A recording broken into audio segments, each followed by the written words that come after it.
Olá, eu sou Michele Balbino. Começa agora o programa Checkmate, temporada Universidade em Diálogos com a Sociedade.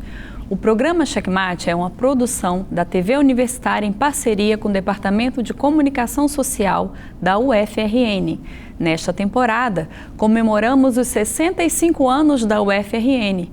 Por isso, a cada programa, entrevistaremos pessoas que fizeram e fazem a nossa universidade uma referência no Rio Grande do Norte.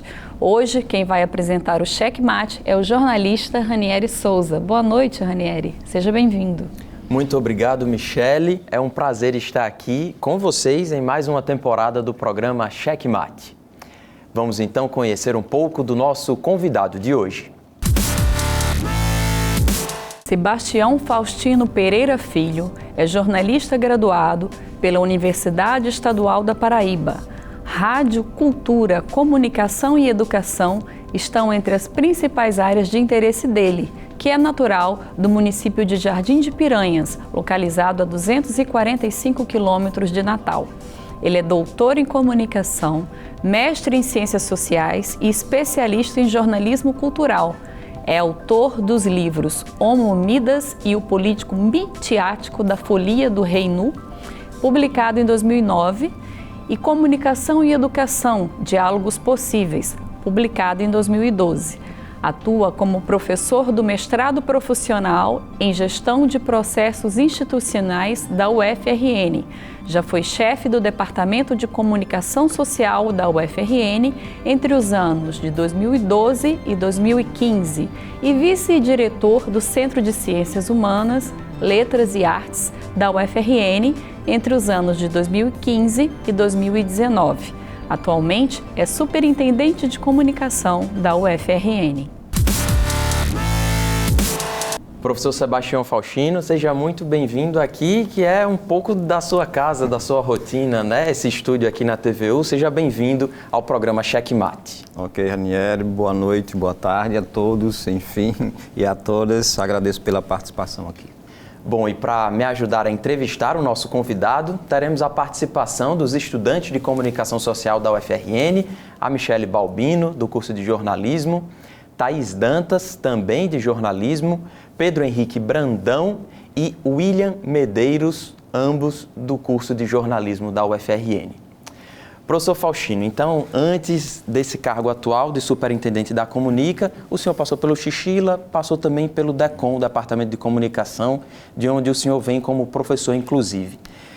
A sua gestão à frente do DECOM foi reconhecida por muitos desafios e acho que talvez o principal, esse prédio novo, né, que reuniu ali os cursos, num prédio que uniu os professores, os alunos todos do DECOM, num período bastante importante para a universidade, de investimentos, de muitas conquistas. Eu queria que o senhor falasse um pouquinho desse período à frente do DECOM.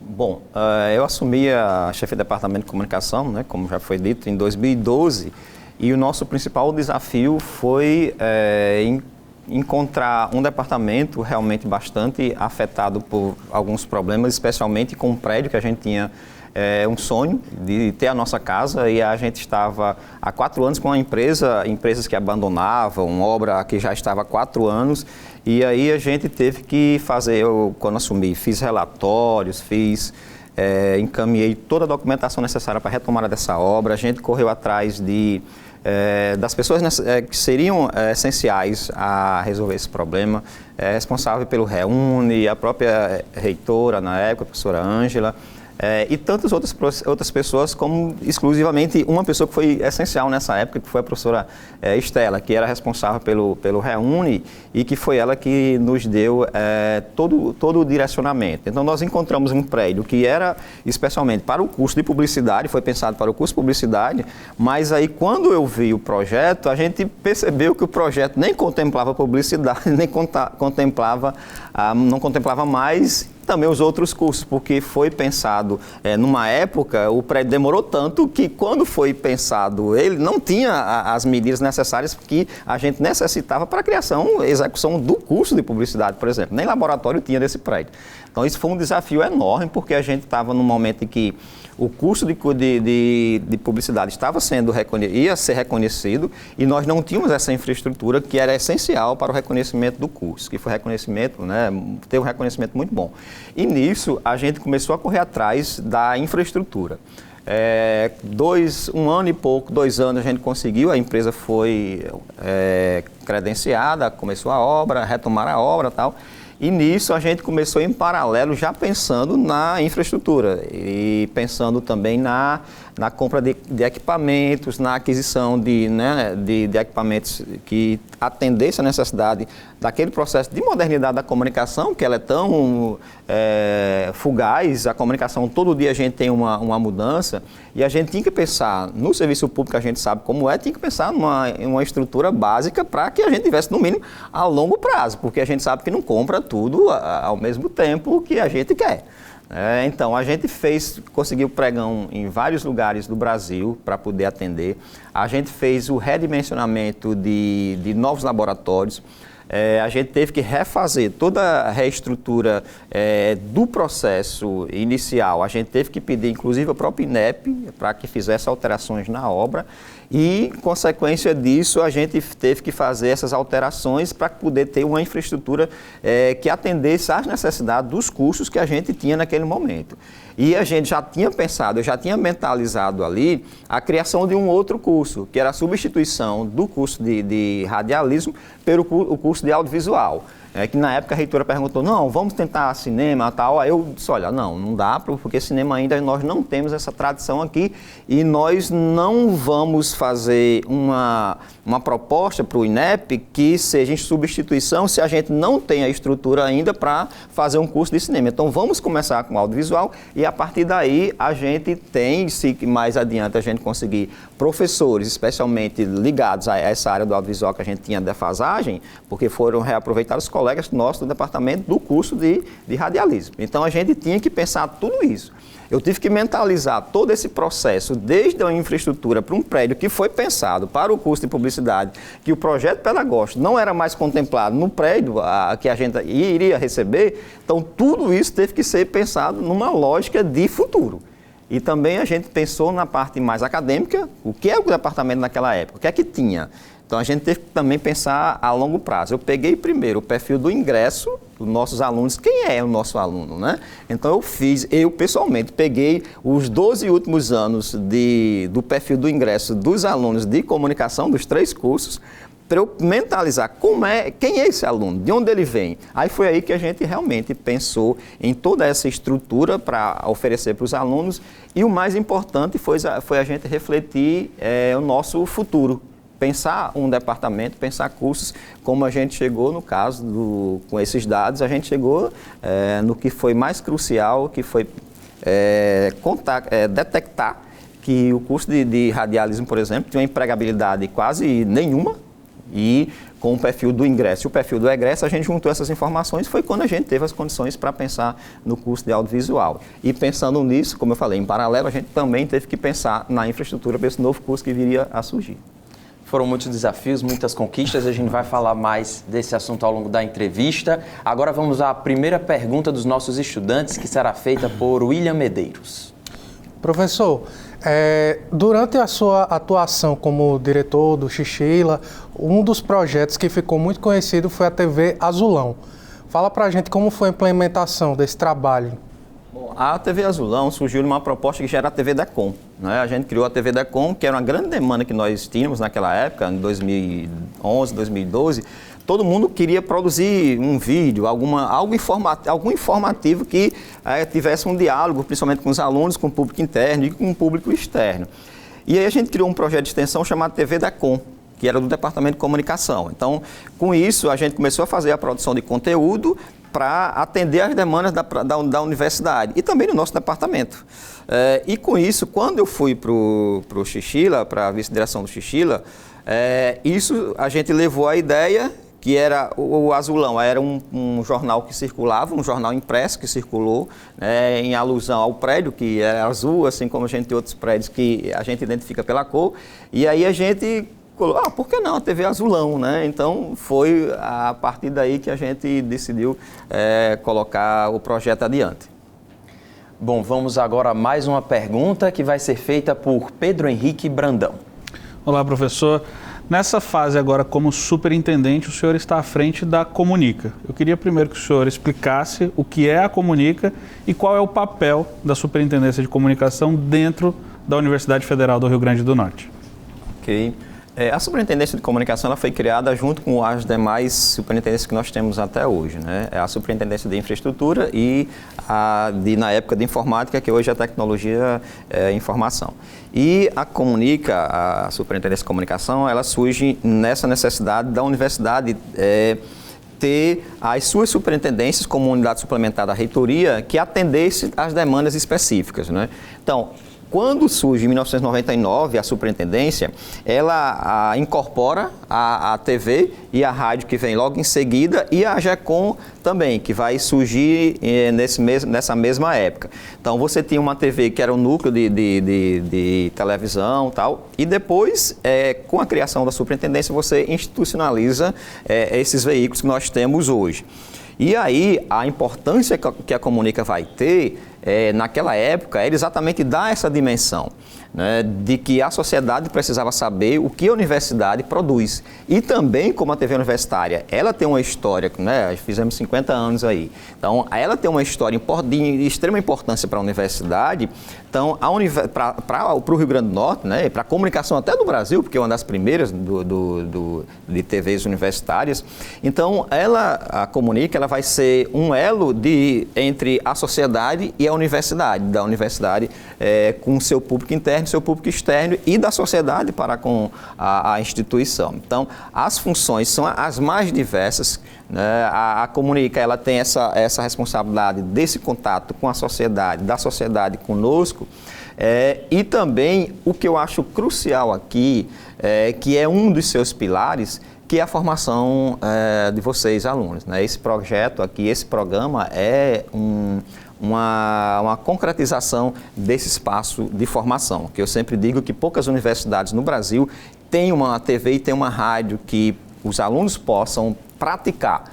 Uma coisa é você ter um laboratório de rádio, um laboratório de televisão, e outra coisa é você ter uma televisão, um veículo aberto, né, e uma emissora de rádio aberta para que você possa exercitar, né, e exercer um profissionalismo que muitas vezes a gente sabe, né, que os nossos alunos saem daqui já qualificados para o mercado. Às vezes não estão com o diploma ainda na mão, mas já estão empregados. Então, essa eu acho que é uma das grandes funções. Além das outras, claro, que é pesquisa, ensino, extensão, que está dentro desse escopo da Superintendência de Comunicação. Bom, agora nós vamos para um rápido intervalo. Não saia daí, daqui a pouco o Checkmate está de volta.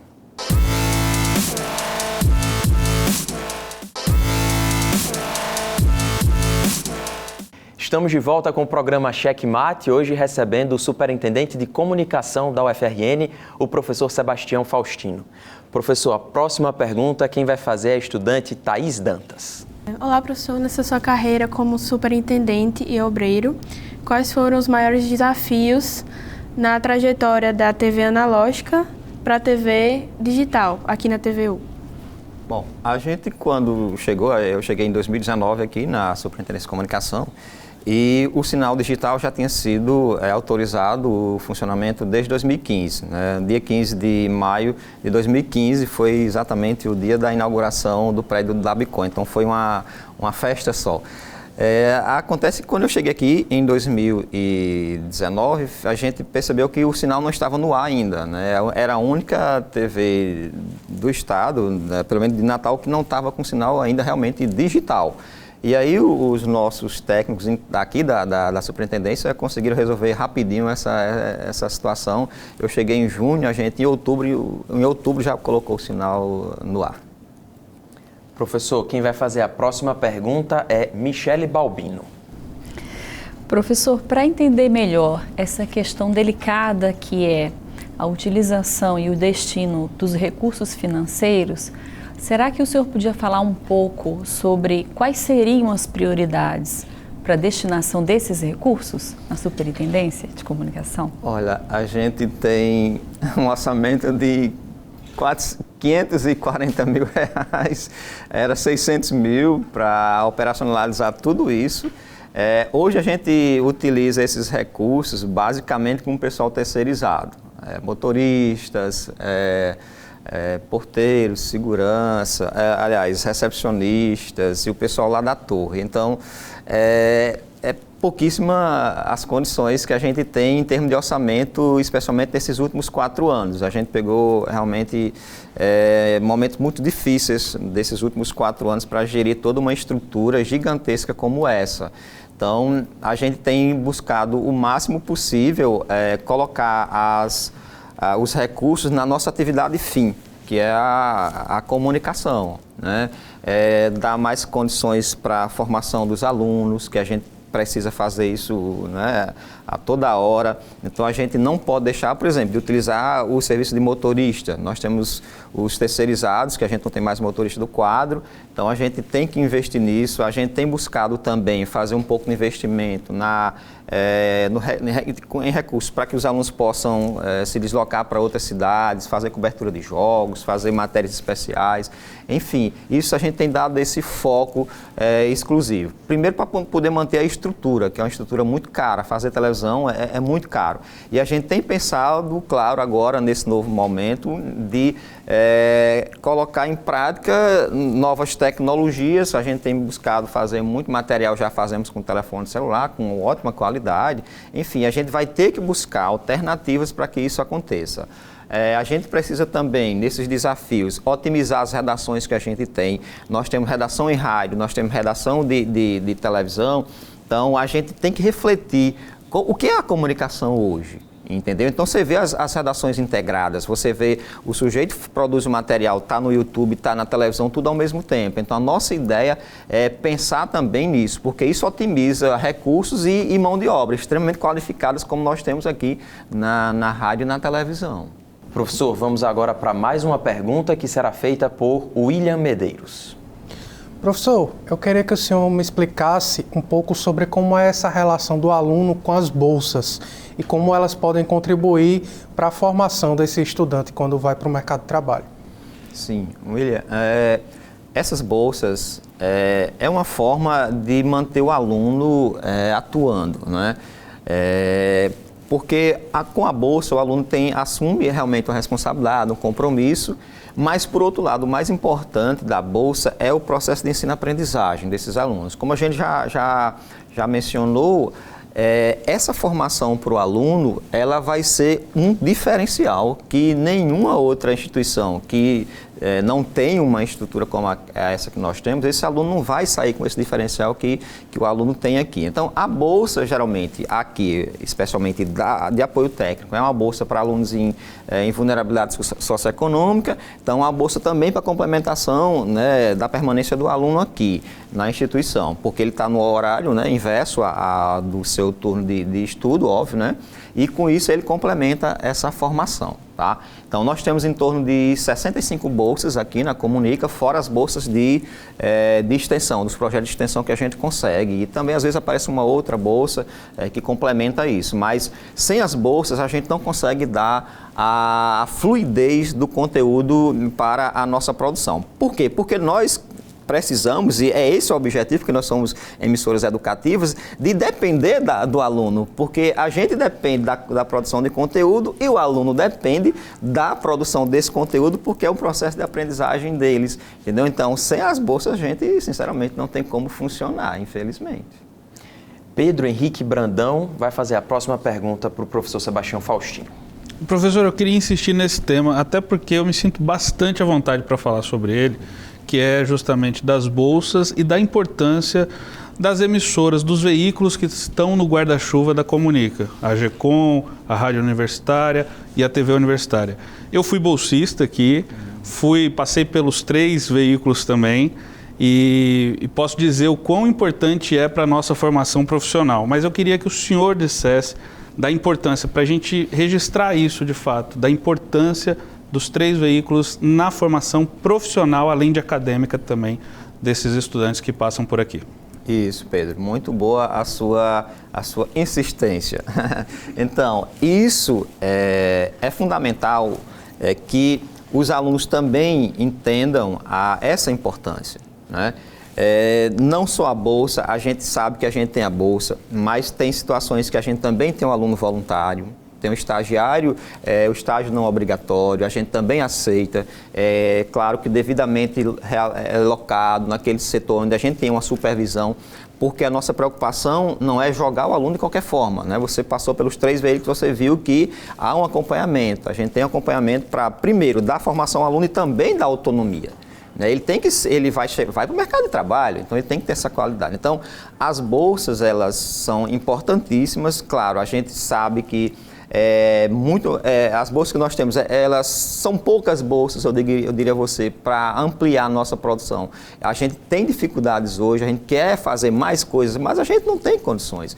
Porque você quer abrir um programa novo, a gente quer fazer um programa diferente, isso requer recursos, e especialmente recursos humanos, né? E demora um pouco para a gente formar esse aluno, deixar pronto, porque a gente não vai simplesmente expor um aluno que está em formação. Não é simplesmente, está estagiando e faz de qualquer forma. Não, de maneira alguma. É o bolsista que a gente só vai colocar na linha de frente quando a gente sabe que está extremamente preparado. Uma preocupação com isso também, depois que eu cheguei aqui, é que a gente desse uma formação mais ampla para o aluno, bolsista, que ele conheça desde o que se faz no Master até atuar em cinegrafia, fazer pauta, e passar pela rádio, passar pela TV, porque você vai ter essas experiências diversas.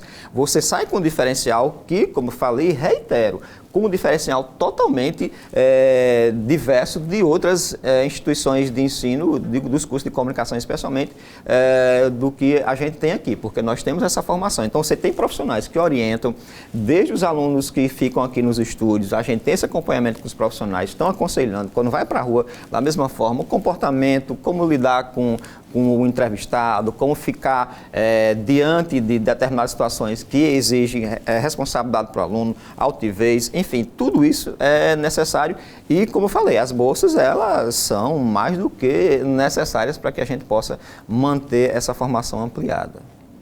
Quem faz a pergunta agora é a aluna Thaís Dantas. Faustino, quais as maiores demandas administrativas da superintendência? Olha, a gente tem... As demandas aqui são muitas, mas as minhas maiores angústias é a gente saber que a gente tem um potencial enorme e a gente fica limitado, especialmente por orçamento. Para vocês terem uma ideia, desde que eu cheguei aqui, que eu fiz um projeto junto com os meninos da obsolescência tecnológica, que, como a gente falou, a comunicação hoje, você está com um produto hoje aqui na mão, amanhã já não serve, e a gente tem que estar se atualizando. Então, a gente tem isso, a gente tem relatórios do que é que a gente precisa, do que é que a gente precisa de equipamento, precisa avançar. A gente agora colocou no ar mais um transmissor novo, a gente precisa comprar um outro até o final do ano, a gente precisa comprar outro transmissor para aumentar a nossa potência. Então, isso, a gente fica nessas angústias, porque a gente sabe dessas demandas que a gente tem. Outras demandas, uma angústia também, que eu acho que é mais do que necessária, é a gente abrir a grade de programação da TV. A gente já está em processo com a rádio, a gente já fez isso uma vez, em 2020, a gente vai tentar fazer esse ano agora, já está na Procuradoria sendo analisado o edital, e a gente também quer fazer essa ocupação da grade na TV, para a sociedade poder participar da nossa produção de conhecimento, cultura, entretenimento, enfim. Tá?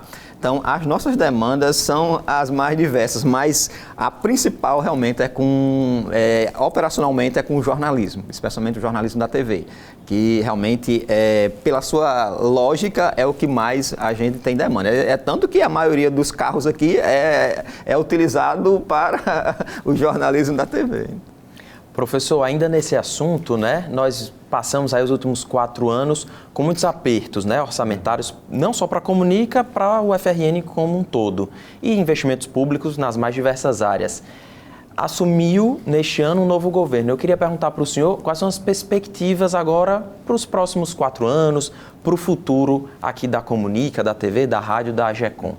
Olha, pelo que a gente tem acompanhado, inclusive saiu agora um novo aporte de orçamento em torno de 2,5 bilhões para as universidades e institutos federais. Acredito que a gente vai ter realmente um momento bem melhor do que a gente passou nesses últimos 4 anos. Então, o que a gente precisa pensar aqui é a gente ter contratação de pessoal, já que nós temos uma grande dificuldade hoje, que em 2016 foram suspensos os concursos para a área de comunicação. E a gente tem uma demanda de profissionais imensas aqui. A gente teve aposentadorias, então a gente não tem como repor essas aposentadorias de jornalistas, então a gente precisa contratar pessoas exatamente para a gente produzir. Eu tenho assim, a maior vontade da gente produzir documentários, só no Rio Grande do Norte a gente tem uma capacidade de produção absurda. A gente fazer, claro, o dia a dia de vocês, do telejornalismo, do jornalismo como um todo, mas a gente precisa produzir conteúdo de audiovisual para alimentar a produção da TV. Então, isso é uma das metas que a gente está correndo atrás, não só nos recursos da universidade, como a gente teve um projeto de digitalização do acervo do Memória Viva, a partir de uma lei Câmara Cascudo, até R$176 mil para captação, para a gente poder recuperar o acervo que a gente tem na TV universitária, é um dos acervos mais ricos da memória do Rio Grande do Norte, então a gente está tentando, a partir de lei de incentivo, enfim, porque a gente sabe que os recursos que a universidade dispõe hoje são recursos muito pardos em relação a que a gente precisa, entendeu? Então, eu acredito muito que nesses próximos 4 anos a gente vai viver tempos melhores do que a gente viveu nesses últimos 4. Professor, o nosso tempo já está esgotado, mas só para a gente encerrar nessa temporada aqui, a gente está falando dos 65 anos da UFRN e da trajetória, por exemplo, do senhor que está dentro aqui dessa universidade. Então, para a gente encerrar, qual a marca que a universidade deixa na vida do senhor e qual a marca que o senhor pretende, quando sair daqui a muitos anos, deixar para a UFRN, em poucas palavras? Eu diria o seguinte, que o nome da minha filha é Estela. Meu filho, de tanto ouvir o nome de Estela por causa da construção do prédio, ele ficou com aquilo. Então, quando a mãe dele engravidou, e aí, o primeiro nome que ele veio foi Estela. E aí, eu fiquei com aquilo. Não, mas o nome ia ser Cristal, vai ser, não, aí tal. Ele disse, não, então vai ser Estela Cristal. Então, é uma marca que Estela hoje já está em outro plano, e foi a minha mãe aqui na universidade. Então, é uma mãe que a gente sabe o quanto é importante a humanização. Isso aqui são paredes. Mas o que move a universidade são pessoas.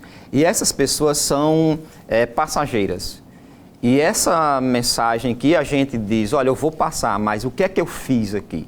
Então, todo dia, quando eu venho para a universidade, eu digo, o que é que eu vou fazer hoje para melhorar a vida de alguém, do aluno, fazer melhor do que eu, na época, quando fui aluno, eu não tive condições. Então, como é que eu vou melhorar a vida de alguém? Então, acho que é isso, a gente tem que pensar nas pessoas. Professor Sebastião Faustino, muito obrigado. Ainda nessa perspectiva aqui, fui aluno do professor Sebastião Faustino, trabalhei com o professor Sebastião Faustino no DECON, no Xixila, agora na Comunica. Então, muito obrigado pela presença no Checkmate e por tantos anos de parceria aqui na UFRN e nessa marca que a gente vem construindo. Obrigado ao senhor, obrigado aos alunos de comunicação aqui que fizeram mais um episódio do programa Checkmate e a você que esteve com a gente ao longo dessa entrevista. Muito obrigado. Na semana que vem a gente está de volta. Até lá.